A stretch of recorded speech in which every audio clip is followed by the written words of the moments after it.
नमस्कार दोस्तों, मैं शोभित मिश्रा स्वागत करता हूं आप सभी का अपने YouTube चैनल यूनिक सॉल्यूशन में।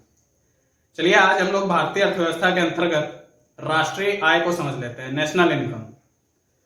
आप समाचारों में अक्सर जीडीपी वगैरह सुनते रहते होंगे और अगर आपको इसमें दिक्कत आती है तो यह वीडियो आपके लिए ही हो सकता है।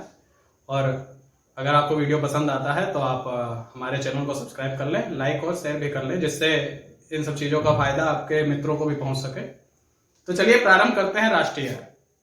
राष्ट्रीय आय को समझने से पहले आपको दो चीजें समझ लेना चाहिए। एक तो फैक्टर कॉस्ट और एक मार्केट प्राइस। फैक्टर कॉस्ट और एक मार्केट प्राइस, यह दो चीजें अगर आप समझ लेते हैं तो आपको जीडीपी से लेकर के राष्ट्रीय आय की गणना किस प्रकार की जाती है यह समझ में आ जाएगा। फैक्टर कॉस्ट, जिसे हिंदी में आप साधन लागत कह सकते हैं, और मार्केट प्राइस, जिसे आप बाजार मूल्य कह सकते हैं। अब जैसे आप यहां पर देखें कि यह दोनों चीजें क्या हैं। जैसे मान लें कि यह जो हमारा बोर्ड है यह कहीं ना कहीं फैक्ट्री में तो बनाया गया होगा, तो वह जो फैक्ट्री है वह फैक्ट्री कहीं ना कहीं जमीन पे लगी होगी, तो इसका मतलब उसके लिए जमीन की रिक्वायरमेंट हुई होगी, आवश्यकता हुई होगी। तो जो जमीन की रिक्वायरमेंट है, मतलब कि किसी भी फैक्ट्री को, किसी भी उत्पादक संस्था को स्थापित करने से पहले हमें जमीन की रिक्वायरमेंट होती है, लैंड की रिक्वायरमेंट होती है।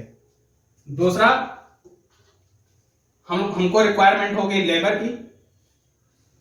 अब वह फैक्ट्री जहां स्थापित है वहां पे हम लोगों ने जमीन की रिक्वायरमेंट तो हमारी पूरी हो गई, लैंड। दूसरा, लेबर। उस फैक्ट्री में जो सामान लाया जाएगा और उस सामान से जो हमको उत्पादन करना है उसके लिए श्रम की आवश्यकता पड़ेगी। और लैंड, लेबर नंबर 1 बोल सकते हैं। नंबर 2, ठीक है, लैंड, लेबर। और तीसरा कैपिटल, हमको पूंजी की भी तो आवश्यकता होगी। जमीन की आवश्यकता है, श्रम की आवश्यकता है, साथ में जो वहां पे सामान लाएगा उसको खरीदने के लिए हमको पूंजी की भी आवश्यकता होगी। और तीसरा जो है एंटरप्रेन्योरशिप या एंटरप्रेन्योर, ठीक है। तो इसका मतलब क्या हुआ, किसी भी फैक्ट्री को स्थापित करने के लिए 4 चीजों की आवश्यकता है। लैंड, जमीन की आवश्यकता है, लेबर, वहां पे श्रम करने वालों की आवश्यकता है, कैपिटल, उस फैक्ट्री में सामानों को लाने के लिए पूंजी की आवश्यकता है, एंटरप्रेन्योर, और जो यह कैपिटल लगाएगा, जो आप कह सकते हैं साहसी। एंटरप्रेन्योर जो होता है, जो एक नया उद्यम स्थापित कर रहा है, उसके लिए यह शब्द लाया जाता है। और तो उसकी भी आवश्यकता पड़ेगी, क्योंकि जो यह कैपिटल है यह कोई ना कोई इन्वेस्ट करेगा, और इन्वेस्ट करेगा तो उसी से जमीन की प्राप्ति होगी, उसी से श्रम मंगाया जाएगा। तो आप यह समझिए ना, किसी भी फैक्ट्री को लगाने के लिए इन 4 चीजों की मुख्यतः आवश्यकता है, लैंड, लेबर, कैपिटल और एंटरप्रेन्योर। अब यह समझें कि जैसे यह बोर्ड है, यह किसी ना किसी फैक्ट्री में बनाया गया। तो जिस फैक्ट्री में बनाया गया, उस फैक्ट्री में जो जमीन है उसके अकॉर्डिंग मान लिया इस बोर्ड की कॉस्ट जो है 100 रुपए, मतलब कि जो लैंड का योगदान था, जो जमीन में रुपया लगा, एंटरप्रेन्योर उन सभी को, उन जो जमीन लगाई गई है, धीमे धीमे अपने वस्तुओं के जरिए उनको मार्केट सप्लाई करके उस जमीन की भी तो कीमत जो है वो भी तो वसूली जाएगी, उस जमीन की भी तो कीमत है। तो लैंड 100 रुपए मान लिया, उसमें उसका निर्धारित कर दिया गया इस बोर्ड का प्राइस। लेबर, जो श्रम लगाया गया इस एक बोर्ड को बनाने में, वह मान लीजिए 100 रुपए लेबर ने निर्धारित हो गया। इस बोर्ड को बनाने में जो कैपिटल इन्वेस्ट किया गया, जो यह सामान वगैरह लाया गया, इसमें भी मान लीजिए कि 100 रुपए लग गए।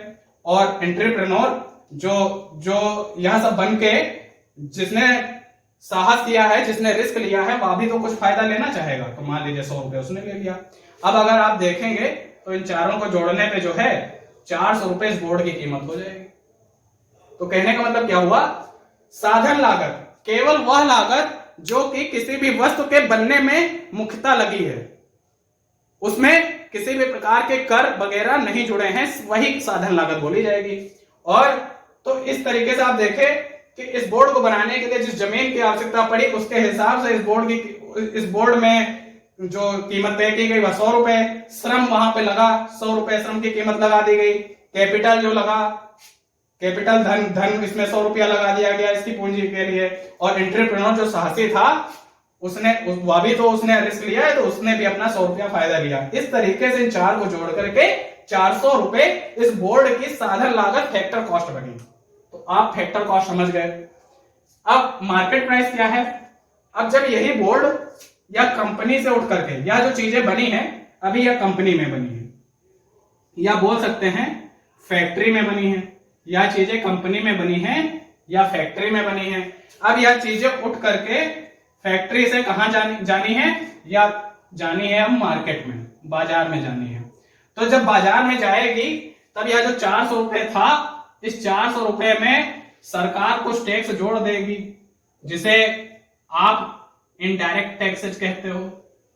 यह टैक्सेज इनडायरेक्ट टैक्सेज, इस 400 रुपए में इनडायरेक्ट टैक्स जुड़ गए और माइनस इसमें से कर देंगे जो गवर्नमेंट सब्सिडी देती है, अगर दे रही है, ठीक है, तब माइनस करेंगे। तो यहां पे माइनस हम लोग कर देंगे सब्सिडी बाई गवर्नमेंट।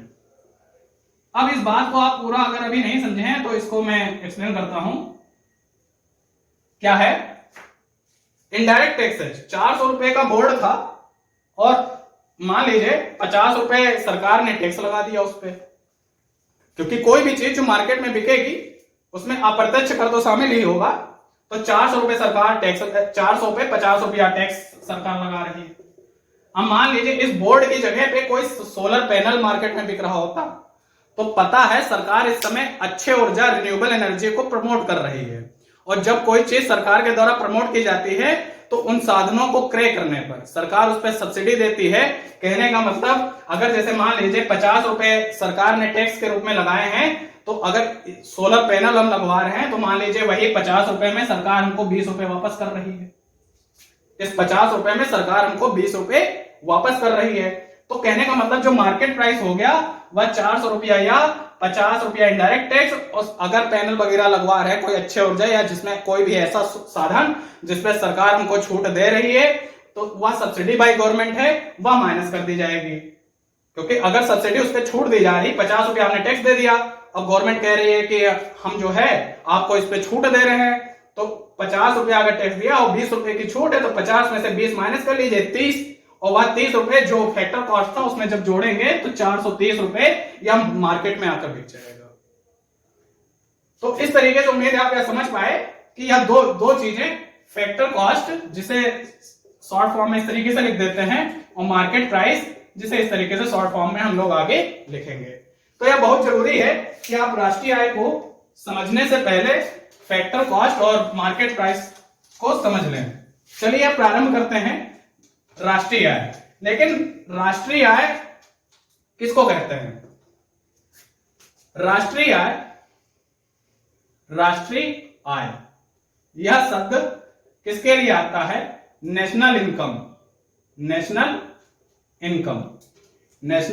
इनकम किसको कहते हैं?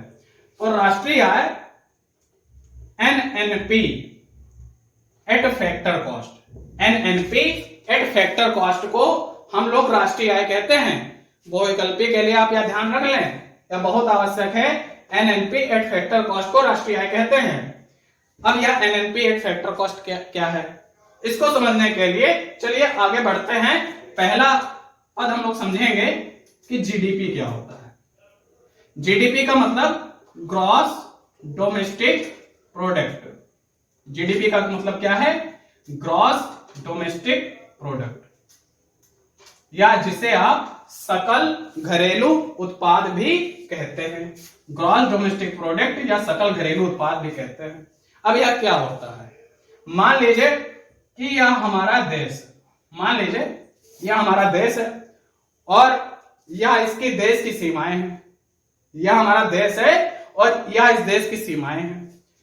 अब एक साल के भीतर, एक साल के, मान लीजिए यह हमारे देश की एक सीमाएं हैं और एक साल के भीतर जो इस देश की सीमाओं के अंदर, एक साल के अंदर जो इस देश की सीमा के भीतर वस्तुएं और सेवाएं जो दी जाती हैं, या वस्तुएं जो उत्पादित की जाती हैं या जो सेवाएं दी जाती हैं, एक साल के भीतर किसी भी देश की क्षेत्रीय सीमा के अंदर, किसी भी देश की सीमा के अंदर एक साल के भीतर उत्पादित होने वाली वस्तुओं या सेवाओं के अंतिम मूल्य को हम लोग क्या बोल देंगे? जीडीपी।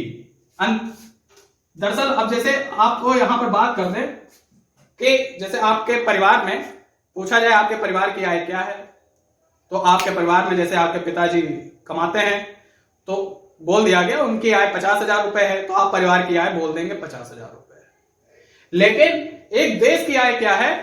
देश की आय जानने के लिए एक विस्तृत माप लिया जाता है, तो उसी के लिए जो पहला जो पद है जीडीपी, ग्रॉस डोमेस्टिक प्रोडक्ट, सकल घरेलू उत्पाद, तो किसी भी देश की सीमा के भीतर एक साल के अंदर उत्पादित होने वाली वस्तुएं और सेवाएं, एक साल के अंदर उत्पादित होने वाली वस्तुएं और सेवाएं, उनके अंतिम मूल्य को हम लोग क्या बोल देंगे?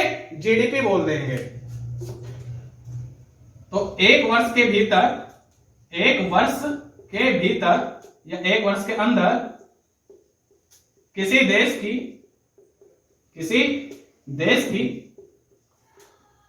सीमाओं में, किसी देश की सीमाओं में उत्पादित वस्तुओं और सेवाओं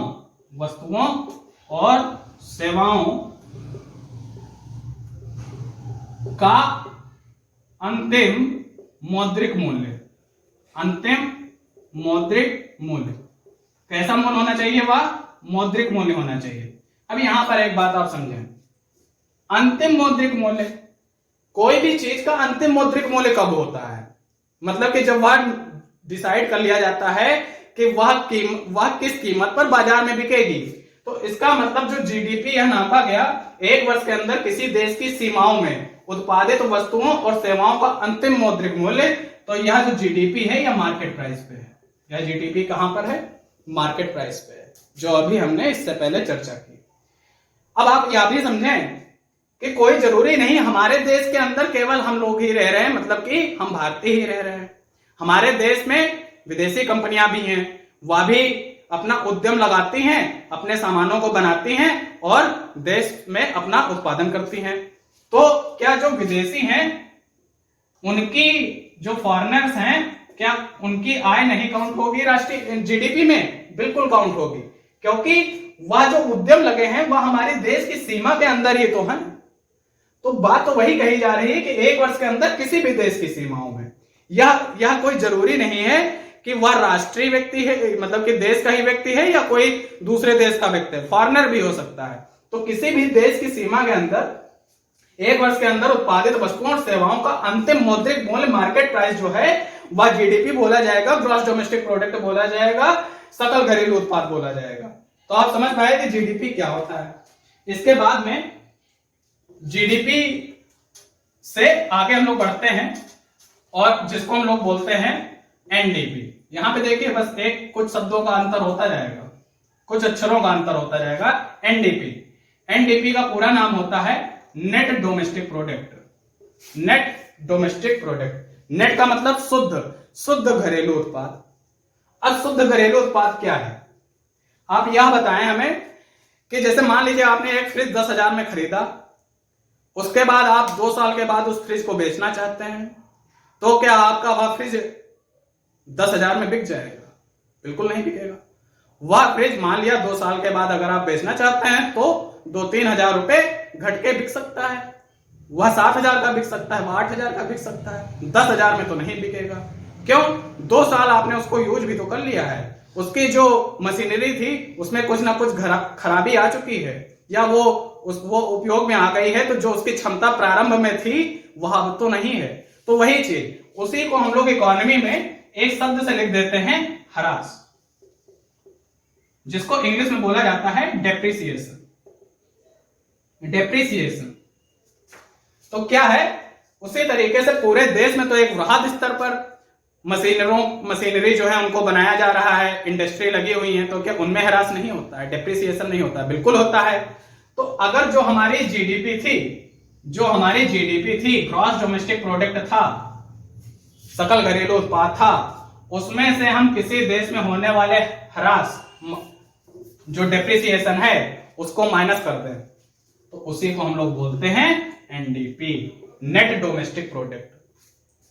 उम्मीद है आप समझ पाए नेट डोमेस्टिक प्रोडक्ट क्या है। बहुत ही सरल, अगर आप जीडीपी समझ लिए, आगे एनडीपी भी आपको समझ में आया होगा।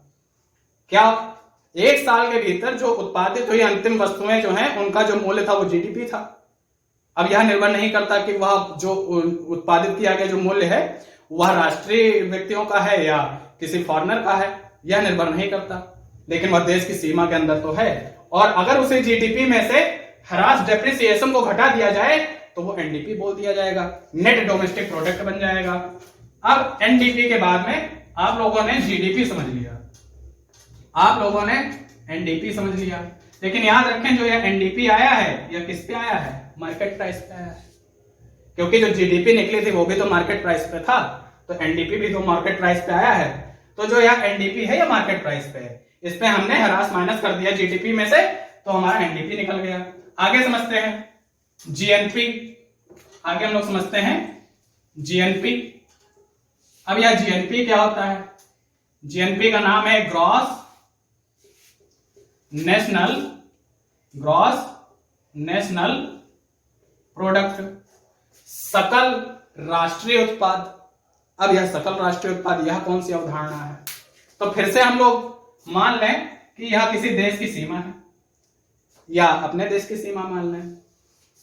इस देश की सीमा में वस्तुएं और सेवाएं एक साल में उत्पादित हो रही हैं, वस्तुएं और सेवाएं उत्पादित हो रही हैं। तो जो वस्तुएं और सेवाएं उत्पादित हो रही हैं उन्हीं के, चाहे वह किसी के द्वारा उत्पादित की जा रही हो, विदेशियों के द्वारा या स्वदेशियों के द्वारा, तो वस्तुएं या सेवाएं जो उत्पादित की जा रही हैं उन्हीं के एक वर्ष के अंत में हम लोगों ने मौद्रिक मूल्य को बोला था जीडीपी। लेकिन जब राष्ट्रीय उत्पाद की बात कर दी जाए, ग्रॉस नेशनल प्रोडक्ट जीएनपी की बात कर दी जाए, तब हम लोग जो हमारा जीडीपी है, जो जीडीपी था, उस जीडीपी में से विदेशियों के द्वारा जो आय कमाई जा रही है उसको घटा देंगे। विदेशियों के द्वारा अर्जित आय उसे घटा देंगे, जो विदेशियों के द्वारा देश में जो आय अर्जित की गई उसको घटा देंगे। तो आप यह तो समझ गए, आपने बहुत आसानी से यह समझ लिया कि जीडीपी में से अगर विदेशियों के द्वारा अर्जित आय घटा दें तो क्या इतना हमारा जीडीपी हो गया? नहीं। क्यों? क्या जो विदेशी हैं वो हमारे ही देश में आकर के अपना व्यापार कर रहे हैं? हम लोग किसी दूसरे देश में जाकर के व्यापार नहीं कर रहे हैं, बिल्कुल कर रहे हैं। रिलायंस की जो फैक्ट्रियां हैं दूसरे देशों में भी स्थापित है, स्टेट बैंक जो बैंक है उसकी ब्रांचेस दूसरे देशों में भी स्थापित हैं, या जो हमारे भारतीय मूल के व्यक्ति हैं वे दूसरे देशों में जाकर के, नासा में जाकर के, वहां के सिक्योरिटी सिस्टम में जाकर के अपनी सेवा दे रहे हैं, और जो वहां से जो रुपया कमाते हैं उस रुपए का कुछ ना कुछ भाग अपने देश में रहने वाले व्यक्तियों तक भेजते हैं, अपने परिवार के लोगों तक भेजते हैं। तो इस तरीके से जो अपने देश में के जो व्यक्ति हैं उनके द्वारा जो आय कमाई गई वह देश अपने देश में ही तो वापस आई, उस आय को जोड़ देंगे। तो क्या कहेंगे कि विदेश में रहने वाले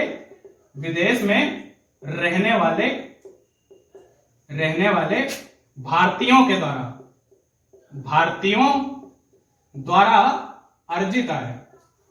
द्वारा अर्जित आय, इसको क्या कर देंगे हम लोग? जोड़ देंगे। अगर ग्रॉस डोमेस्टिक प्रोडक्ट, सकल घरेलू उत्पाद में से जो देश के जो व्यक्ति हैं वो जो आय कमा रहे हैं, अगर उसको घटा दिया जाए, जीडीपी में से जो विदेश के व्यक्ति हैं वह जो आय कमा रहे हैं उसको घटा दिया जाए, और दूसरे देशों में रहने वाले भारतीयों के द्वारा जो अर्जित आय हो रही है उसको जोड़ दिया जाए, तब जो बनता है वह जीएनपी बनता है, ग्रॉस नेशनल प्रोडक्ट बनता है। लेकिन याद रख लीजिएगा यह भी बाजार मूल्य पे होता है, मार्केट प्राइस पे होता है, क्योंकि हम लोग एक क्रम में जुड़े हैं। जीडीपी को समझा, मार्केट प्राइस पे था, उसी से एनडीपी को समझ लिया, वह भी मार्केट प्राइस पे। अब जीएनपी समझ रहे हैं तो वह भी तो हम लोगों ने जीडीपी से निकाला, तो यह भी तो मार्केट प्राइस पे होगा। चलिए अब इसी के अंतिम पद एनएनपी को समझ लेते हैं, और उसके बाद में आप समझ जाएंगे कि राष्ट्रीय आय क्या होती है। तो एनएनपी समझते हैं। एनएनपी का मतलब होता है नेट नेशनल प्रोडक्ट। नेट का मतलब शुद्ध राष्ट्रीय उत्पाद। शुद्ध राष्ट्रीय उत्पाद क्या है? अब एनएनपी को आप समझें। अभी आपने जीएनपी को समझ लिया। अगर जीएनपी में से जो ग्रॉस नेशनल प्रोडक्ट है, क्या उसमें एक साल में ह्रास नहीं होगा? बिल्कुल होगा। एक साल में होने वाले डेप्रिसिएशन, होने वाले ह्रास, और ह्रास क्या होता है उसको मैंने आपको पहले समझाया। डेप्रिसिएशन को घटा दिया जाए तब जो आता है उसी को हम लोग एनएनपी, नेट नेशनल प्रोडक्ट, शुद्ध राष्ट्रीय उत्पाद कहते हैं। जो ग्रॉस नेशनल प्रोडक्ट है, सकल राष्ट्रीय उत्पाद है, उसमें से अगर होने वाले एक साल के भीतर होने वाले ह्रास, डेप्रिसिएशन को घटा दिया जाए तब जो आता है वह नेट नेशनल प्रोडक्ट होता है, शुद्ध राष्ट्रीय उत्पाद होता है। याद रख लीजिएगा, यह जो एनएनपी है यह भी मार्केट प्राइस पे है, क्योंकि हम लोग चले तो जीडीपी से थे ना, तो सब क्रम आपस में जुड़े हुए हैं। एनएनपी जीएनपी से आया है, एनएनपी जीएनपी से आया है, जीएनपी जीडीपी से आया था, जीडीपी मार्केट प्राइस पे थी, तो क्या हमारा एनएनपी नहीं मार्केट प्राइस पे होगा? अगर आप ना समझ पाए हो तो आप फिर से वीडियो को एक बार प्लेबैक कर लें, आप समझ लेंगे।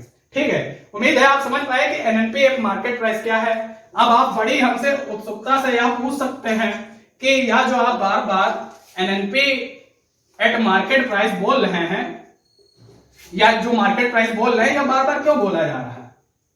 तो अभी वीडियो के प्रारंभ में मैंने आपको बताया था कि अगर राष्ट्रीय आय, जिसे आप राष्ट्रीय आय नेशनल इनकम कहते हैं, वह राष्ट्रीय आय क्या होती है, तो उसी के लिए मैंने पहले ही लिख दिया था कि जो राष्ट्रीय आय होती है वह एनएनपी एट फैक्टर कॉस्ट होती है। एनएनपी क्या होती है? Eight factor cost. साधन लागत पे जो एनएनपी है वह राष्ट्रीय आय है, वह नेशनल इनकम है। तो अब हमने निकाला क्या है? हमने तो निकाला है एनएनपी एट मार्केट प्राइस, बाजार मूल्य पे हमने एनएनपी निकाला है। अब इस एनएनपी को हम लोग मार्केट प्राइस को फैक्टर कॉस्ट में कैसे बदलेंगे? तो जरा याद कर लें।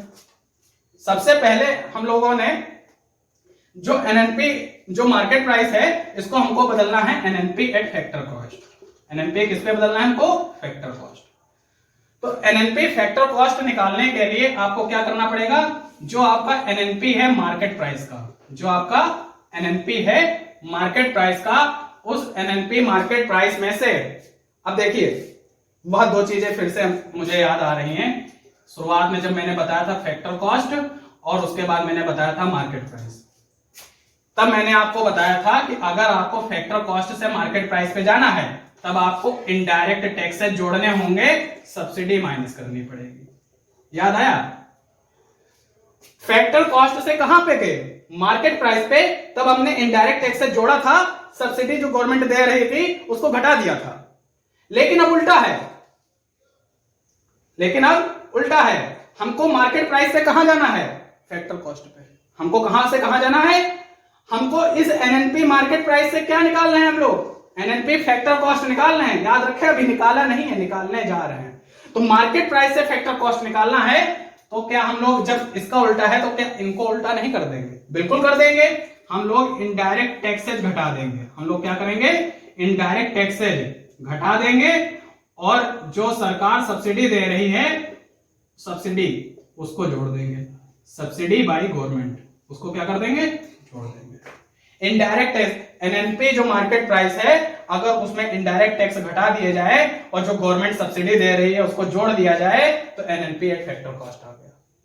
आप समझ पाए? या मैंने शुरुआत में ही क्यों बताया था? फैक्टर कॉस्ट अगर मार्केट प्राइस पे जाना है तो इनडायरेक्ट टैक्सेस आप जोड़ लें, सब्सिडी को घटा दें। लेकिन अगर आपको इसका उल्टा जाना है, मार्केट प्राइस से फैक्टर कॉस्ट पे जाना है, तो क्या इन चीजों को आप जो प्लस हो रहा था उसे माइनस नहीं करेंगे, और जो माइनस हो रहा था उसे आप प्लस नहीं करेंगे? बिल्कुल करेंगे, क्योंकि मार्केट प्राइस से हम फैक्टर कॉस्ट पे जा रहे हैं। तो हम लोग क्या करेंगे? इनडायरेक्ट टैक्सेस को क्या कर देंगे? घटा देंगे, और सब्सिडी को क्या कर देंगे? जोड़ देंगे।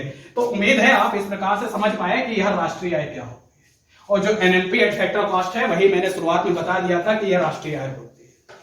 तो इस प्रकार आप समझ तो गए कि यह राष्ट्रीय आय होती क्या है, किस तरीके से जीडीपी, एनडीपी, जीएनपी, एनएनपी यह भी सब होता है। लेकिन कभी कभी आप अक्सर किताबों में लिखा हुआ, परीक्षाओं में पूछा गया अक्सर पाते हैं कि प्रति व्यक्ति राष्ट्रीय आय क्या होती है। यह तो आप परिचित है ना, प्रति व्यक्ति राष्ट्रीय आय, यह क्या होती है। तो अभी मैंने आपको क्या बताया कि जो राष्ट्रीय आय है, क्या है, जो राष्ट्रीय आय है, राष्ट्रीय आय आप किसे कह रहे हैं, राष्ट्रीय आय है एनएनपी, जो फैक्टर कॉस्ट पे है वह राष्ट्रीय आय है। लेकिन यह तो पूरे देश की आय है, तो हम लोग प्रति व्यक्ति राष्ट्रीय आय कैसे निकालें। राष्ट्रीय आय में अगर देश की जनसंख्या से भाग कर दें, देश की कुल जनसंख्या से भाग कर दें, तब जो आता है वह प्रति व्यक्ति राष्ट्रीय आय है। राष्ट्रीय आय एनएनपी जो फैक्टर कॉस्ट है, अगर उसमें देश की कुल जनसंख्या से भाग कर दिया जाए तो वह क्या आता है, प्रति व्यक्ति राष्ट्रीय आय। समझ गया। तो इस प्रकार आप समझ पाए क्या होती है राष्ट्रीय आय, कैसे गणना की जाती है राष्ट्रीय आय की, जीडीपी क्या होता है, एनडीपी क्या होता है, जीएनपी क्या होता है, एनएनपी क्या होता है, और एनएनपी पर पहुंचने के बाद भी एनएनपी जो फैक्टर कॉस्ट होता है वह बोला जाता है हमारा राष्ट्रीय आय, और राष्ट्रीय आय से किस तरीके से निकालते हैं प्रति व्यक्ति राष्ट्रीय आय। तो उम्मीद है आप समझ पाए होंगे कि राष्ट्रीय आय की गणना किस प्रकार की जाती है। वीडियो आपको अच्छा लगा हो तो आप वीडियो को लाइक और शेयर कर सकते हैं, और चैनल से जुड़े रहने के लिए हमारे चैनल को सब्सक्राइब कर लें। और धन्यवाद।